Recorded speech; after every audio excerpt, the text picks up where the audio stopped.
Hello everyone, welcome to a new video. This is number 9 in the series of the collectors of important things. And today's collector is the shooting star collector. You can see here that I started off with a bit of a scribble in my sketchbook. I really wasn't sure what I wanted to do today. I've been feeling a little burnt out. So I went to a theme that is one that I've been working on a lot lately, which is a lot of shooting stars and galaxies and that sort of thing. My September Patreon print is fairly similar to this concept, so it was an easy sort of comfort theme for me to do today, which I think is completely fine. I think it's totally fine to go and do comfort pieces every so often.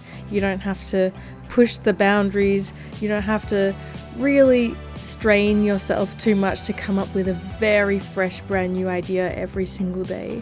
I think it's completely fine to fall back on something that you're familiar with, something that you're comfortable with, especially on those days when you're feeling a little sensitive, when you're feeling a little burnt out, you know? So that's kind of what I did today.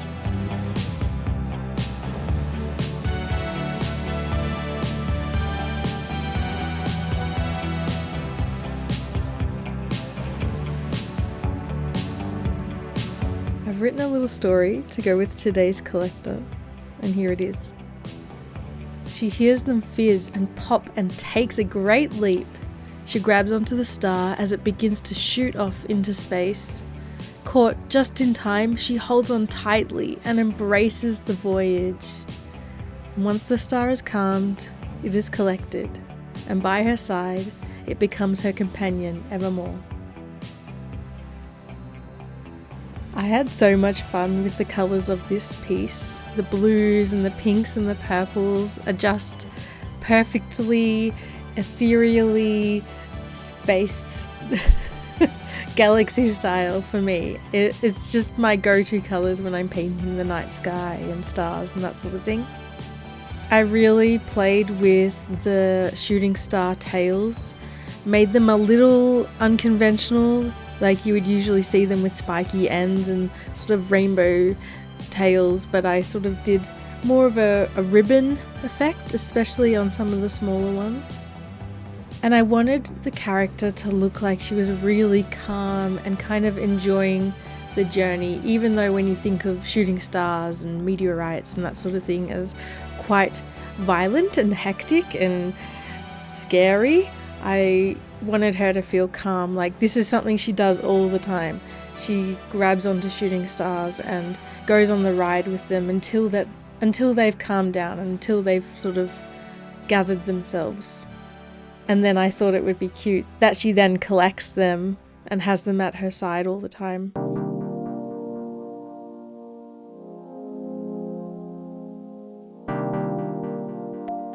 While making the piece, I'm sort of coming up with ideas and story ideas in my head, and this goes for all my pieces in the past, not just this series, because this series I have the little stories attached to them, but I do it with all my pieces. I sort of play a little game or play a little narrative or tell myself a little story as I'm illustrating the pieces and they're coming together. So I was thinking about collecting something that starts off with this fizz and a pop, like something really explosive. I thought, what could you collect that had that feeling that you could then calm down? And I sort of related it to my experience of fostering greyhounds. I've been a foster greyhound mama for many years now. I've fostered more than 12 greyhounds, and foster failed 2 of them.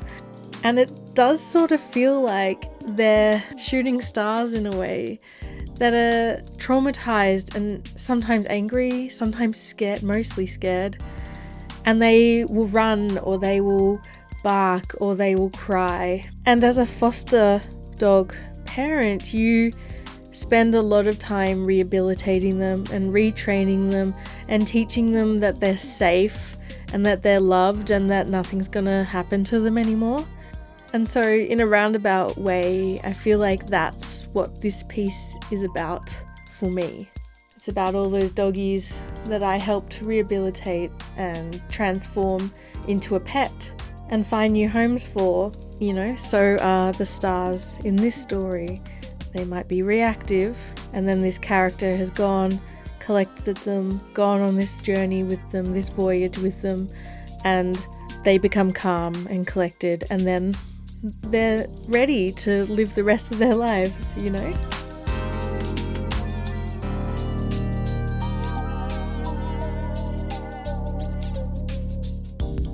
The materials I used for this piece are Holbein acrylic gouache and Turner acrylic gouache, and 300 GSM cotton paper, cold pressed by Etchelab.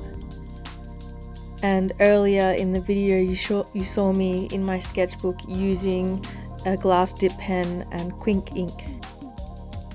I can't believe we're already at number 9 in the series, 9 of 12.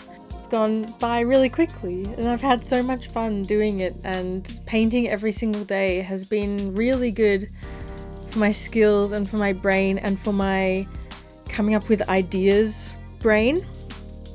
Going into this, I really only had a solid 4 to 5 ideas, and every day that I've sat down at my desk in the past few days, I have needed to come up with a brand new concept and sketches and thinking through a story and that sort of thing, and I am doing them day by day. Every day you see one released is the same day that I've been doing them. So it has been quite a lot of work, and I'm looking forward to a few days off, that's for sure.